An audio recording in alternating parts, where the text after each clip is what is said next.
जो ये तो सियासतदानों के मुंह पे थप्पड़ ही है ना, और कोई सारे नहीं है। पाकिस्तानियों के मुंह पे थूक रहे हैं कि ये देखो बेइज्जती अपनी। हाँ जी, 12:01 हो गया, मगर दुबई वालों ने कहा है कि बुर्ज खलीफा पे पाकिस्तान का झंडा नहीं लहराया जाएगा, नहीं नजर आएगा। ये औकात रहेगी हमारी। ये काफ़ी सरप्राइजिंग था क्योंकि आज से पहले ऐसा कभी नहीं हुआ।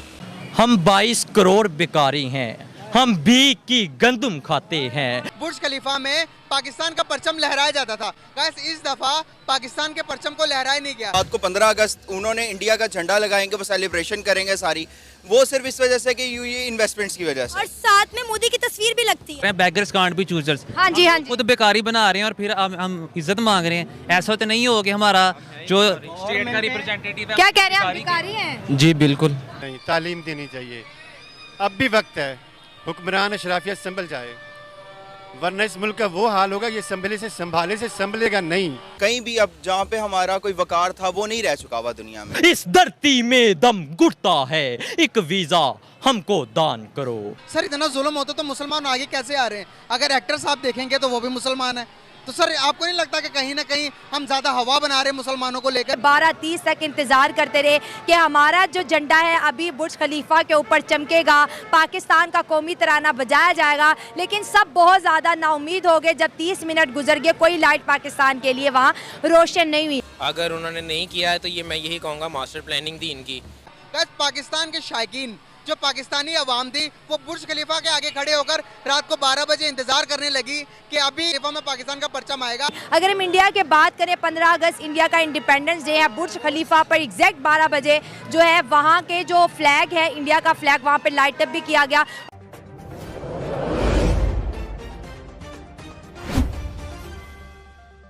दिए दुबई ने इंडिया को इंडिपेंडेंस डे विश किया है, वहाँ पे बुर्ज खलीफा के ऊपर इंडिया का झंडा लहराया, तराना बजा।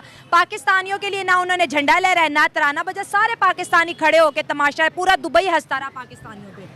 मैं तो यही कहूँगा ये बड़े हमारे लिए दुख की बात है कि हम इधर जश्न कर रहे हैं, मगर बाहर के मुल्क हमें कुछ समझ ही नहीं रहे। कितनी शर्म आई होगी वो पाकिस्तानियों को जो अपने मोबाइल लेके खड़े रहे पूरे 12 बजे कि अभी हमारा जो झंडा लाइट अप होगा, अभी दुबई जो है हैप्पी इंडिपेंडेंस पाकिस्तान कहेगा। वहाँ पे श्रीलंकन भी थे, वहाँ पे बांग्लादेशी भी थे, वहाँ पे इंडियन भी थे। दुबई वाहिद एक ऐसा मुल्क है जहाँ पे हर नेशनैलिटी मौजूद है, और लोगों ने वहाँ पे टिकटॉक्स बनाई है, शॉर्ट्स बनाए और हंस रहे हैं कि देखो पाकिस्तानियों को किस तरह दुबई ने जलील किया है। हम अपने शहर के अंदर तो आज़ादी मना रहे हैं, मगर बाहर के लोग हमारी आज़ादी का मजाक बना रहे हैं। बिल्कुल, उन्होंने कोई इंटरेस्ट नहीं लिया, और इंडिया को उन्होंने अप्रिशिएट किया है कि हम आपके साथ हैं। और कोई बात करना चाहेगा यहाँ पे? आप आ जाएं। क्या कहेंगे पाकिस्तान की इस 14 अगस्त के ऊपर जो बेइज्जती हुई है इंटरनेशनल लेवल पे? बहुत ही अफसोसनाक बात है। चीजें चल रही हैं, आप घर के अंदर सुकून हो तो फिर आप एक्सटर्नल चीजों पे तवज्जो देते हैं। तो घर के अंदर हालात, आप मारा मारी हो आपकी, आप घर के अंदर ही, मेरा मकसद है आपकी ना जुडिशरी काम कर रही हो, मिनिस्ट्रियां जो है वो 11-12 मुख्तलिफ किस्म की पार्टियों के कब्जे में हो, और वो अपनी मनमानी कर रहे हो, और रिश्वत और करप्शन सिर्फ एक टारगेट हो, तो फिर आपको दुनिया तो बाहर नजर नहीं आती ना। दुनिया कैसे नजर आपको आए? आपके फॉरेन मिनिस्टर साहब जो हैं, उनकी कोई कोऑर्डिनेशन नहीं थी दूसरी किसी डिपार्टमेंट के साथ, बल्कि they were working almost against each other. पता ही नहीं था उनको कि क्या हो रहा है। आपको पता ही है कि पिछले दिनों आपके यहाँ पे चाइनीज प्रीमियर आए हमारे, तो फॉरेन मिनिस्टर साहब दुबई में अपनी वालदा का स्टैचू के इफ्तिताह के लिए दुबई में थे वहां।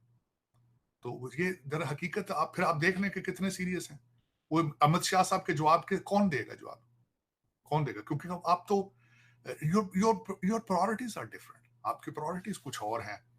आप एक बहसीते society collapsing, not as a country तो आपने मेरे ख्याल में बनाई नहीं है ना कंट्री।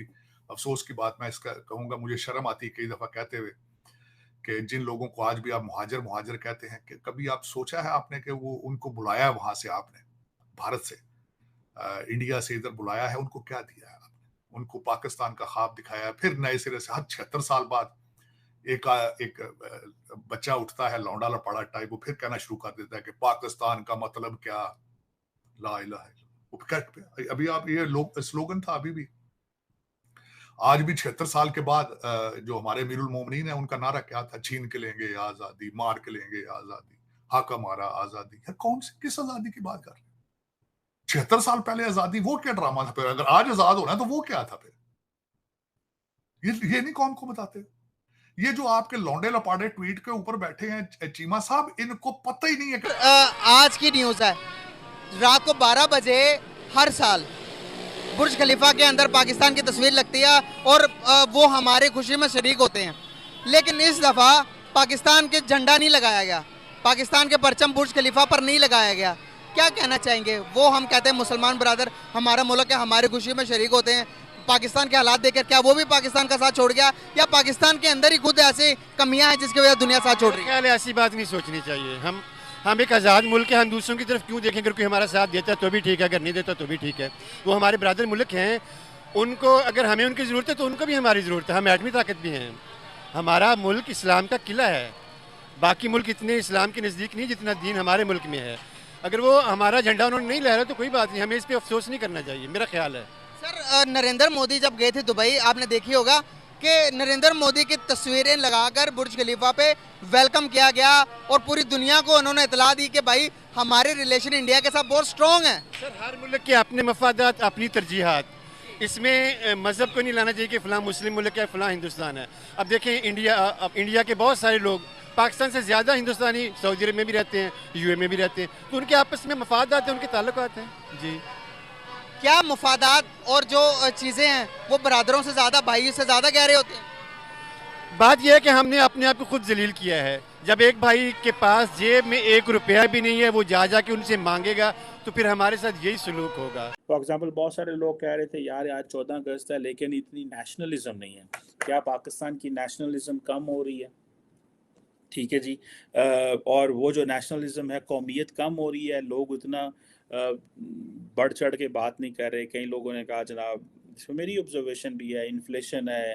कई लोग कह रहे हैं यार हुकूमत पहले ही बहुत टैक्सेस ले रही है, लोग पहले ही बहुत महंगाई के पिटे हुए हैं। फिर ये है कि इस वक्त तो एक सियासी जमात को आपने दबाया हुआ है, वो जेलों में है। वो कहते हैं यार हमने क्या 14 अगस्त मनानी है, मतलब क्या आइडिया ऑफ पाकिस्तान जो है वो हमें क्या दे रहा है।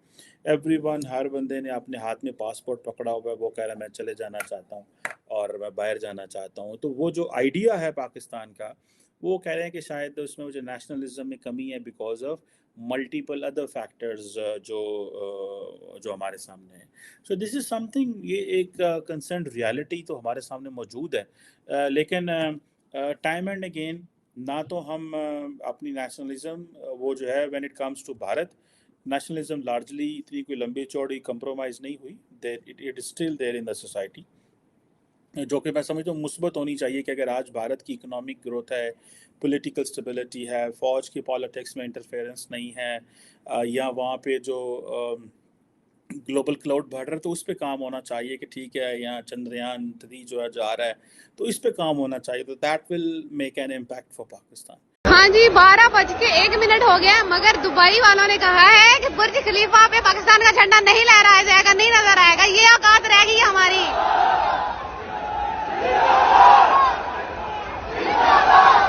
कल 14 अगस्त है, पाकिस्तान की आज़ादी का दिन है। 200 फुट बाय 130 फुट लंबा मोटा चौड़ा झंडा हमने लगा के अपनी गयूर आवाम के अंदर हमने उन्हें एहसास दिलाना है कि हम एक जिंदा कौम है और हम 500 फुट ऊंचे झंडे लहराते हैं। अभी पाकिस्तानी अवाम यहाँ पे नारेबाजी कर रही है, मगर बुर्ज खलीफा पे पाकिस्तान का झंडा नहीं लहराया गया।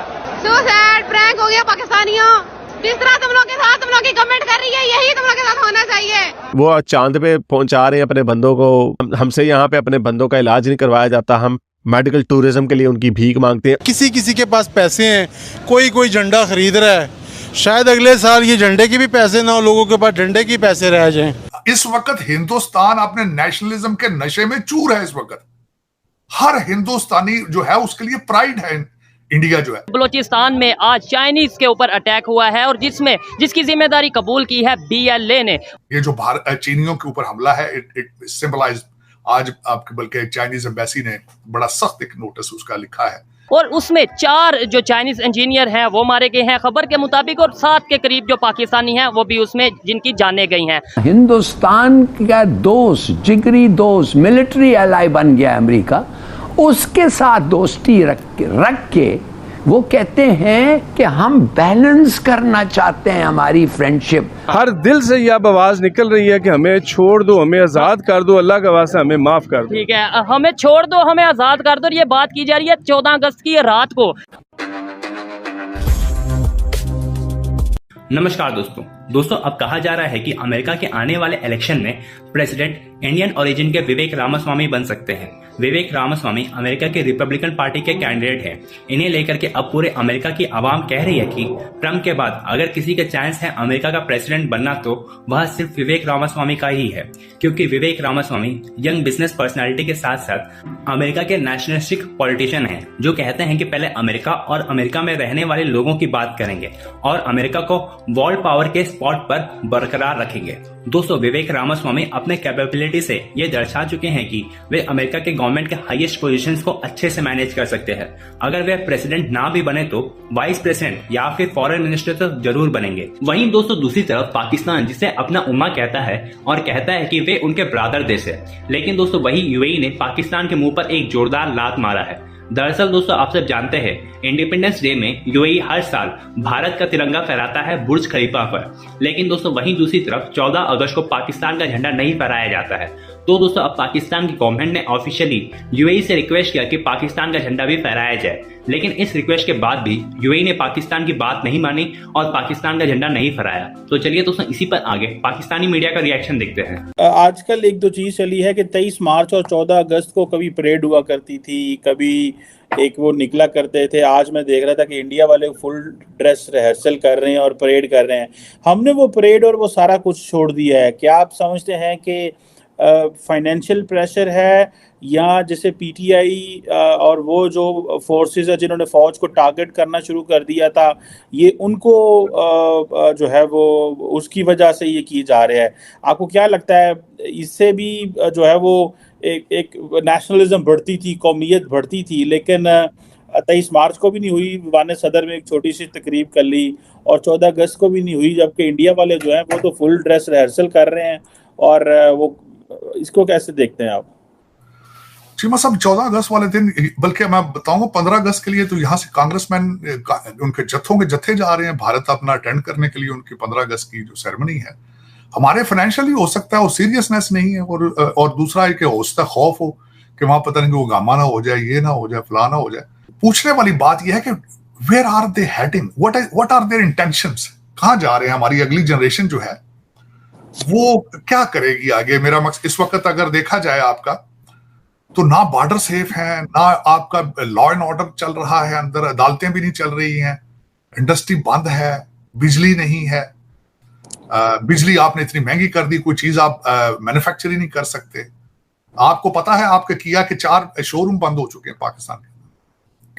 किया इज रैपिंग अप, और ये सारी चीजें लोगों को पता है, आपके रूलिंग एलीट को बिल्कुल सारा पता है कि व्हाट इज आवर डायरेक्शन। दूसरी साइड पे अगर देखा जाए तो मैं बल्कि आपको बताऊंगा कि भारत के अंदर एक मुकाबला हो रहा है कि अपना सर्च इंजन अपना बनाए। $4 लाख उन्होंने उस पर इनाम रखा है, जो बनाएगा उसको पैसे दिए जाएंगे। वर्सेस हमारी कोई फोकस ही नहीं, किसी चीज पे कोई फोकस नहीं है। कोई इस वक्त 25 करोड़ जो लोग हैं, अगर मुझसे पूछें, सारे नाउम्मीद हैं, मायूस हैं। और मेरे ख्याल में तो पाकिस्तान में आगे आपको एंटी डिप्रेशन चीजें का बंदोबस्त करना पड़ेगा, नहीं तो फिर आपके मजीद हालात खराब होंगे।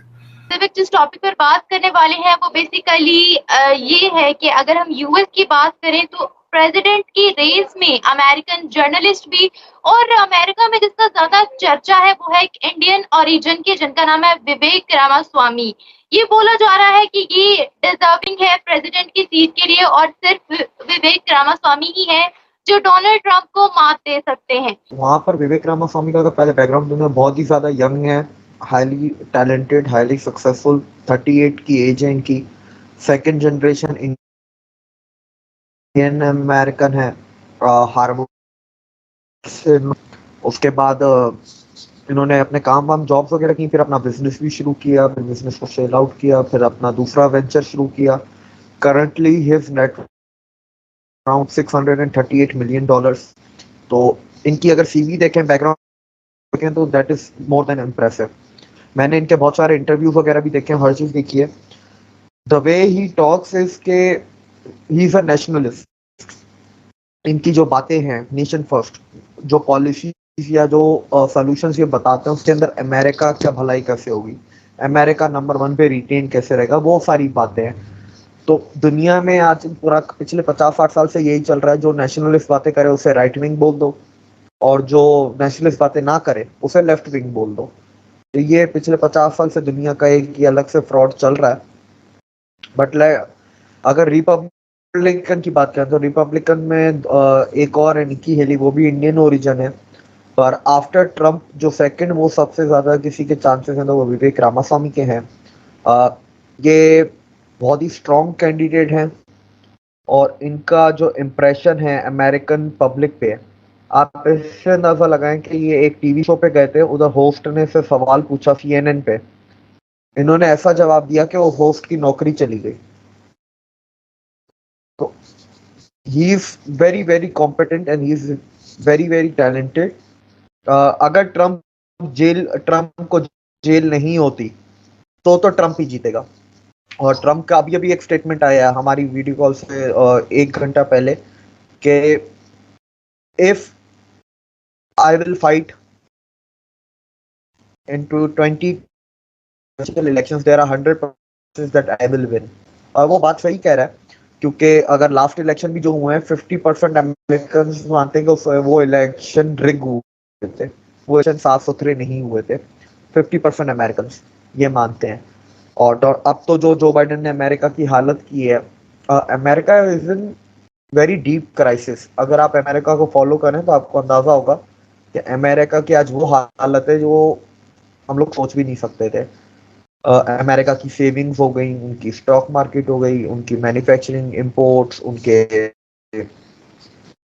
फॉरेन पॉलिसी हो गई, उनके बैंकिंग सेक्टर हो गया, हर चीज उनका डूब रहा है। उनका डेट टू GDP रेशियो हो गया, हर चीज उनका डूब रहा है। डॉलर की वैल्यू हो गई, तो अलायंस उनके टूट रहे हैं।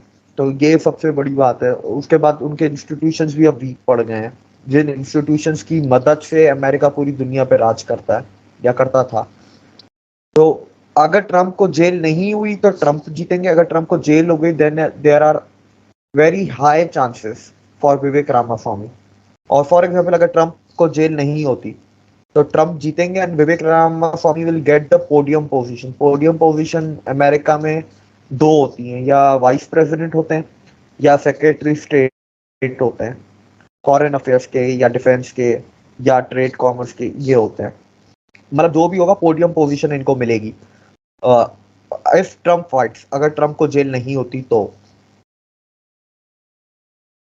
बिल्कुल दिव्यक, और अगर विवेक रामास्वामी की बात की जाए तो इनकी नेटवर्थ $600 मिलियन के लगभग है और काफी ज्यादा इंटेलिजेंट इनको बोला जाता है अगर यूएस की बात की जाए, और काफी ज्यादा डिजर्विंग भी है।